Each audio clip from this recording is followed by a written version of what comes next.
नए वज़ीर आज़म के ऊपर हम बिल्कुल मुतमईन नहीं हैं। अब आप ये अंदाज़ा लगा लें कि जिस तरीके मैं पहले तो ये कहना चाहूँगा कि जिस तरीके से पाक अदलिया ने आज खुद नोटिस लेते हैं हमेशा, आज ये ताजरों के ऊपर भी पाक अदलिया से मेरी गुजारिश है कि वो आज खुद नोटिस ले और ताजरों के इस अहम जो मामलात हैं उनको हल करवाएं। तो मेरी हुकूमत पाकिस्तान के अदलिया से ये गुजारिश है। दूसरे नंबर पे आप फरमा रहे थे कि ये जो वज़ीर आज़म है, भाई इस वज़ीर आज़म की सोच जब भिखारियों वाली होगी, वो कहता है कि भिखारियों की कोई चॉइस नहीं होती, तो हम ऐसे वज़ीर आज़म को कैसे मानेंगे?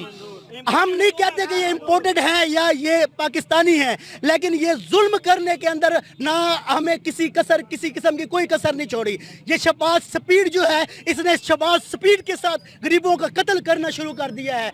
अगर एक और बात भी मैं करना चाहूँगा, कल मेरे पास एक ताजिर आया है अपने बच्चों के साथ, तो वो मुझे कहने चाह रहा था कि मैं रोड के ऊपर आग लगाना चाह रहा हूँ अपने बच्चों को, तो मैंने उसको मना किया। यकीन करें मुल्क की सूरत हाल इस तरफ जा रही है कि लोग अपने बच्चों के साथ खुदकुशी करने पर उतर आएंगे, और ये आप हफ्ते वाले दिन बिल्कुल प्रैक्टिकल देखेंगे कि लोग खुदकुशियां करने के लिए रोड के ऊपर आएंगे और अपने बच्चों को साथ लेकर आएंगे। अब ये परवेज इलाही साहब आए हैं वजीर आला पंजाब, उस पर भी क्या कहना चाहेंगे आप? उस पर भी मुतमिन है? जी, परवेज इलाही बेशक वज़ीर आला हैं, पहले वो वज़ीर आला थे, उन्होंने बहुत अच्छे काम किए हैं, हमें उनसे किसी किस्म का कोई वो नहीं है, हमारी कोई सियासी पार्टी नहीं है। हम ताजिर होने के नाते परवेज इलाही साहब से जो है वो गुजारिश भी करेंगे और उम्मीदें भी करते हैं कि ये ताजरों के हकूक़ की खातिर अपना काम करेंगे, और इंशाल्लाह ताजरों के हक़ के लिए जो है, क्योंकि 12 करोड़ 13 करोड़ का सूबा है पंजाब में, और जिसमें 7 करोड़ की आबादी है सराकी, यानी इस जनूबी पंजाब के खित्ते की। हमेशा जब भी ये जुल्म करते हैं ये सराकी खित्ते के ऊपर करते हैं।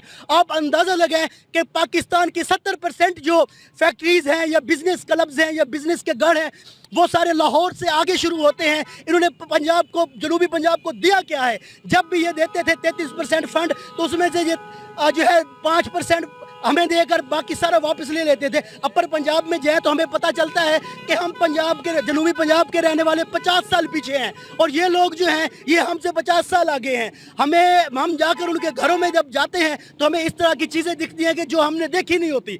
तो ये जो नारवा सलूक है, ख़ुसूसन इस जनूबी पंजाब के खित्ते के लिए, इसको ख़त्म किया जाए। हमें भी उस तरह लाहौर की तरह बनाया जाए, जैसे कि शहबाज शरीफ साहब फरमाया करते थे कि मैं लाहौर को पेरिस बनाऊंगा। ये मुल्तान जो है इसको भी पेरिस बनाएं आप। मुल्तान भी पाकिस्तान का हिस्सा है, जनूबी पंजाब भी पाकिस्तान का हिस्सा है।